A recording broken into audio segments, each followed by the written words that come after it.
Thank you. So, so the pilot will actually last about a week and a half. Planning starts for that in about the February, March timeframe. We'll execute in June, July, and that'll be much more intense, much more data, and it'll set the stage for the business when we open our doors for business here in Houston. Next.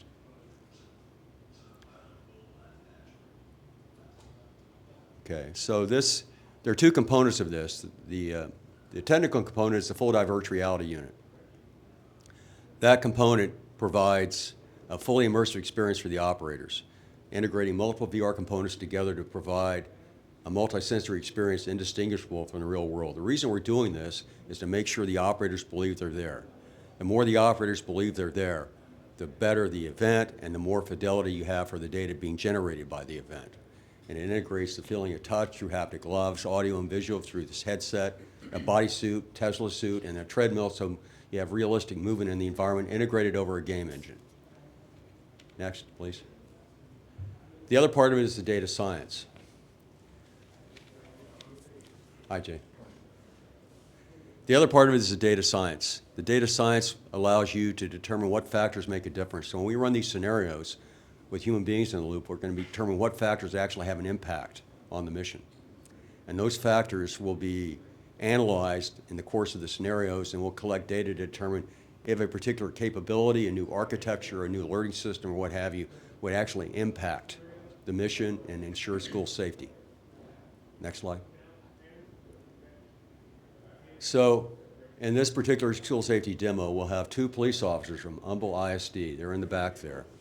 And we'll have a picture-in-picture where you can see them operating. They'll be fully equipped with that full diverse reality unit, and they'll be engaging an active shooter.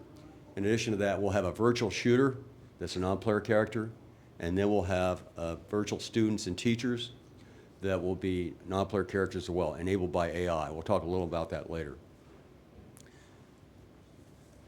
So in the demo, we're going to have three components, three scenarios basically. One scenario will be a base case where they go in with basic capabilities in place to deal with the shooter.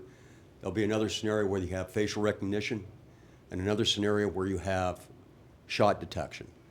And we're just going to generate the scenarios and the data to kind of show you the kind of data that could be collected when you do this kind of thing.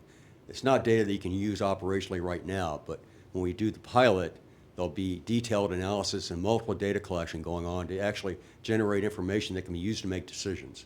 But we're giving you a taste of what it might look like in the real world when we do the pilot event. Next. So I'm managing this in partnership with ShinyBox, the VR developer, Moat Casey, our advocacy group, OmniSpace 360 that runs this dome environment, and then Mace Virtual Labs, a hardware company. Morphic does the web development for us. Ion, of course, is a facility we're operating from, and Valiant Digital is doing the video production. We'll have a video produced of this event, be available in February. Next. So your input is important. Here's the QR code. We'll put it up later as well. This is the QR code you can use to make comments on the event. And once again, that's why we're doing it. We're doing it to collect data to make a better product. I think at this point, I'll turn it over to Daniel. Can you? Oh, there you are. I was looking in the wrong place. Daniel, can you introduce yourself? Thank you. I'm Daniel. I'm with ShinyBox. I'm on the software side. So I'll be fielding a bunch of questions later. But before we kick this off, which I think I'll have Skylar send the guys to fire it up, I'm going to describe the scenarios. The first scenario you guys are going to see is a shooting that's happened in the school. There is no information. The officers only know that there's been a shooting. There's no shot detection, there's no face recognition, so we don't know anything. We're seeing from the officer's perspective.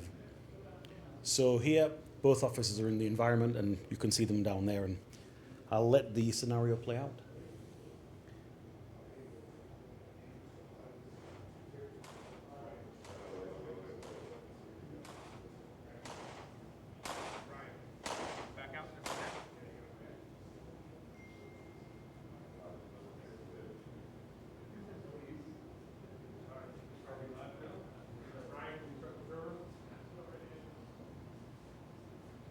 Full start.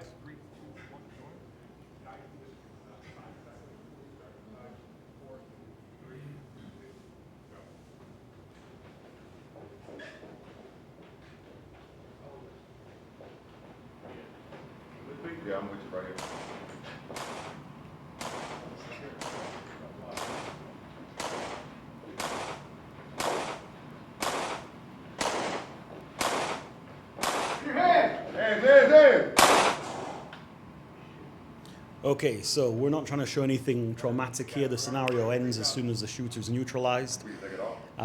What happened is the officers rounded that corner. They saw the perp. The perp did not put his hands up. He probably drew on the officers. They fired straight away. That's the baseline scenario. So they had to hunt him out. They didn't know where he was. You saw in the environment we had the debris. Kids are scattered. Everyone's hunkering down in the room. There's a lot that we're not going to show again because this is public. We're not going to show anything too nasty. But if you guys have any questions at this point, I can field them. And then we're going to let the guys cool down a little bit. We'll give them a few seconds before we go for scenario 2. Any questions? Are the officers back there holding something in their hands? No, or just making the motion? it's a great question. They have these haptic gloves. Yeah. And so what happens is when they make the gesture of a safe gun hold, which is finger off the trigger, the gun goes into their dominant hand. And that lets them hold a pistol as they actually train to hold a pistol, thumb over thumb, hand over hand. And then when they do a trigger gesture, the gun shoots. And it can detect whether that would be an accurate shot. That's correct. In fact, what we're doing here for this demo, again, just to keep things very public friendly, is the gun will only discharge when they're over the shooter. Right. So they're not going to be able to shoot through doors at kids or shoot teachers or each other or anything like that. Pretty good shot. Yeah. What can you tell me about the, so obviously there's an umbilical cord to their back that's kind of feeding them into the system. Yes. How's that? I mean, it looks like it's pretty, probably don't really know it's there. It's like it's just kind of lightly on their back. How's that? Yeah, so they're in an omnidirectional treadmill. That arm you're seeing is supporting them while they walk in that treadmill. So obviously they can't actually see where they are. They're in VR. That supports them. It helps them move in that low friction dish. Yeah. Everything else is wireless. The headsets are wireless. Their images broadcast over the network. Same thing with the gloves. It's all either Wi-Fi, near field communication. It's wireless. It must be because they have full 360 degrees of articulation, and they could spin like this, so we can't have cables that can get tangled or anything like that. So that arm is just to help them do that. Yeah. Okay. So scenario 2, what we don't see is that they're getting prompted. So in the first scenario, they're just told there's a shooting that's happening. In this scenario, we're simulating a shot detection system in the school, and they're told where the last shots were heard. Now, it might not be, that's where the shooter is. The shooter could have moved, but in this case, they've been told where the shooter is because of that shot detection. So the last place he shot, we're simulating this. Now he hasn't seen the officers.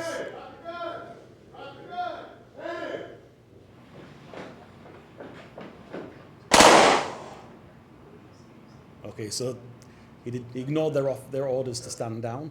So they knew exactly where he was. You saw when the scenario started, they got straight there because they were told, shooting in a school, shots last heard at this part of the structure. Now they've been through this scenario a few times now. They know the geography of this space. It's a very small space. It's more or less H-shaped with a dining hall. So when we say the shooter is in the bridging corridor, they know where that is because they've run through this a few times. And so that just helps shorten the scenario. You'll see the data that the time to neutralize him, to find him, was much shorter than when they have no information at all. The next scenario, we'll let them cool down again. The suits are hard. They're in wet suits right now. So what we haven't seen yet is the shooter shoot at them. When they get shot, they feel those impacts. It's quite painful. We're currently at about 35% power on that suit, but at 50%, it's brutal. So we're not punishing them when they've got a bunch of sessions to do today, so we'll take it easy on them. But in the next session, what's going to happen is we're simulating a system in the school which has facial recognition that can detect when somebody is on campus who shouldn't be on campus. So what will happen is they will get a prompt with a description of that person. The shooting hasn't happened yet. So you're going to see kids, teachers in the school, and they're going to have a longer lead time. They could potentially stop before anybody is injured at all. Do you anticipate having virtual environments for each each school in the district, for instance, all the schools that are there in Humboldt, they're gonna be able to go and familiarize themselves and Yes. train in those schools? Yeah, so virtually? there's a few ways we can simulate any school. If we have sort of a schematic, we can construct it just like this one. This is a kind of representative set of corridors. Again, this is more abstract. We can go very spookily realistic. If we have access to schools, we can do photogrammetry, so we can really simulate, really one-to-one the school in the simulation. So we can familiarize themselves what's north, what's south, the names of corridors, again, however the campus is laid out. And they can get familiar with that before they ever even Correct, go inside. correct. Kids aren't involved, they just get to practice. Absolutely, 100%. Yeah, they won't even be on the school They can be campus. anywhere. We can do it from anywhere. Also, we don't need them. You know, Jim talked about this. There's the data. There's also the rehearsal part. Now, the beauty of this, it's software. So we also don't need to bring people to where where here is. We can send them hardware. The platform supports different layers of integration. So full dive is the full suite, but we can run this with an Oculus Quest and controllers for that part of it. And so Jim will talk about this when we have the pilot and there's 30 operators. We'll have a bunch of them, 10 in full dive, and then we'll scale back, and somebody could be with a keyboard and mouse on a laptop. And we can do that from anywhere in the country simultaneously. But the idea is to start initially here in Houston and have a place up here in common, and then move out to other locations after that. So we'll have the pilot will be done here, and we'll have initial capability set here for school districts around this area, and move on to other areas of Texas and their other locations. Well, if you could have them have scenario 3. Okay, so soon here we'll see the next scenario. I can hear them synchronizing. I know, it's better at the beginning than. Let me know, right? You are? 3, 2, join. Biology first. I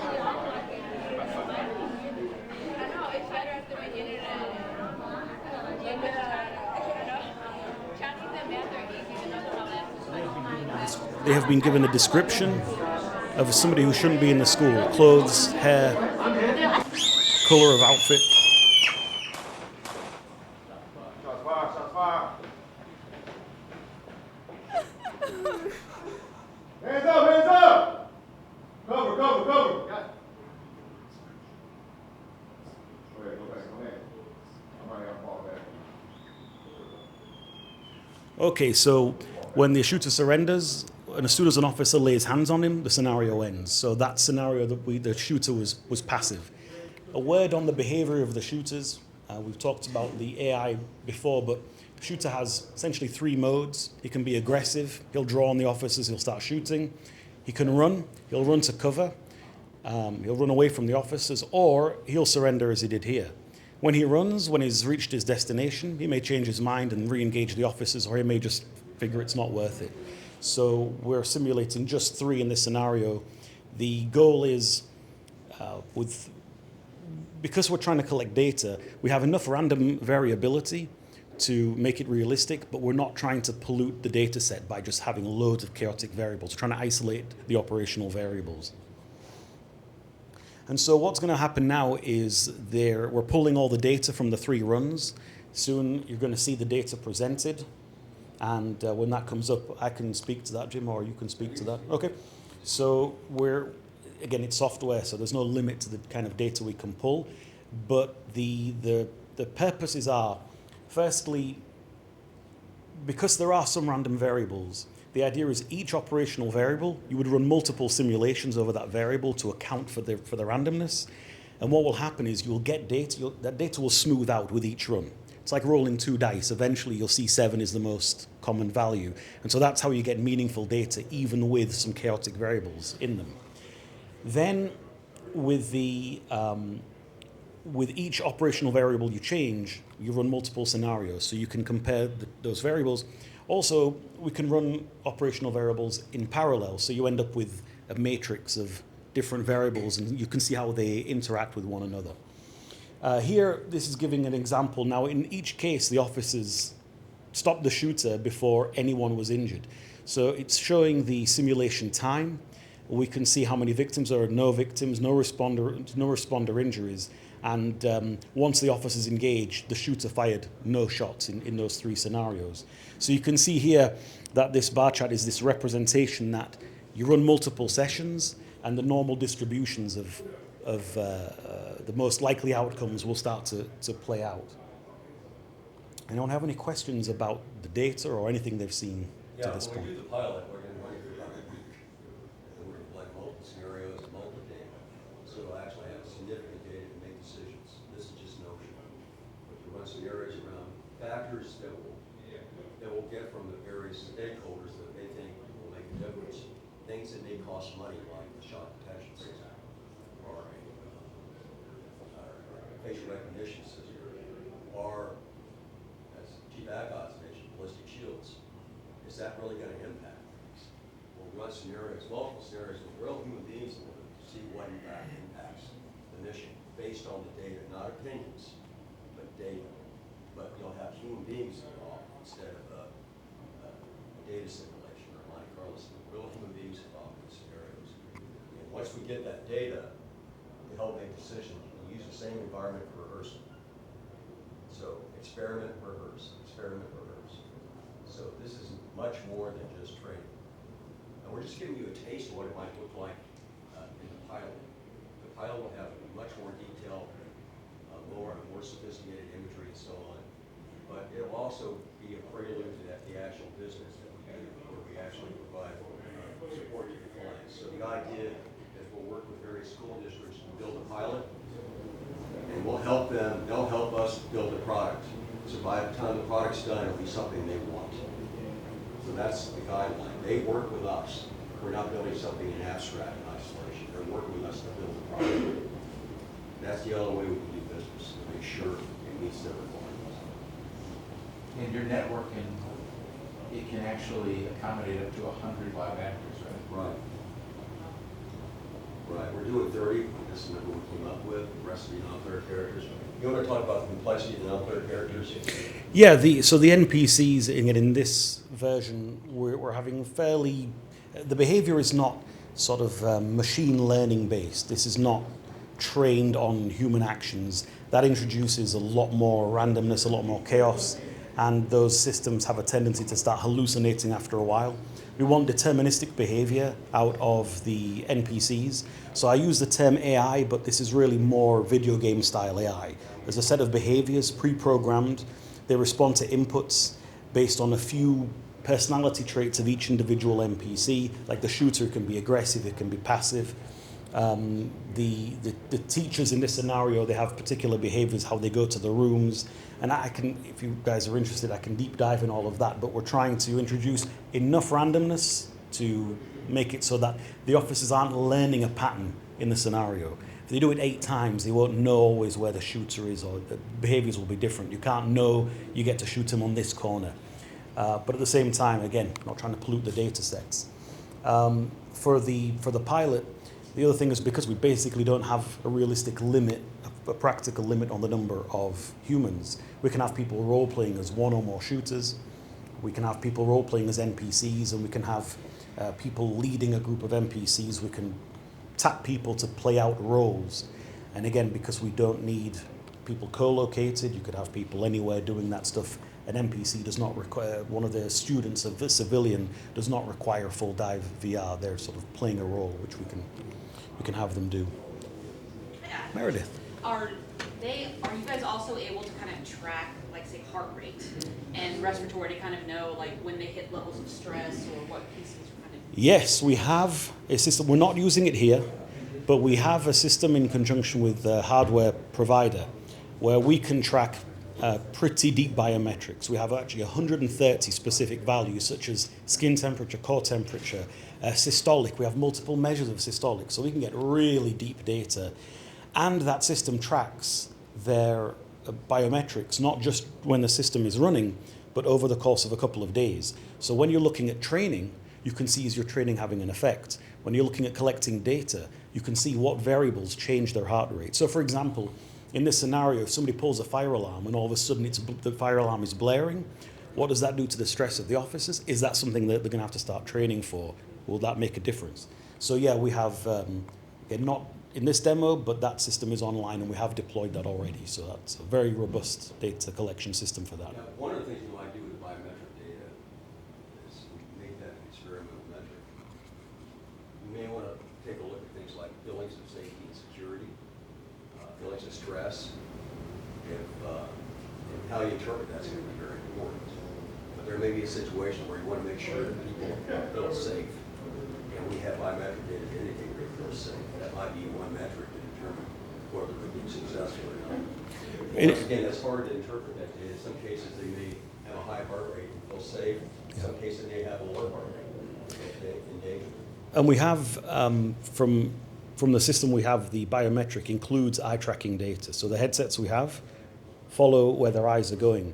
And we have quite a lot of data about what the saccades and how quickly focal positions change maps to stress levels. So a relaxed person is not snapping their eyes around, their micro movements are not great. So there's, between the collecting biometric data, skin temperature, and other factors, we can get some pretty good proxies for stress, anxiety, panic. Great question. All right, that's what they use over here at the Texas Medical Center for surgeons who do these robotic surgeries. Yeah. They actually track their biometrics, and Yeah. once their biometrics get to a certain level where they're not letting off heat, Mhm. heat mapping, et cetera, Yeah. then they know they're ready to go to the next Yeah. module.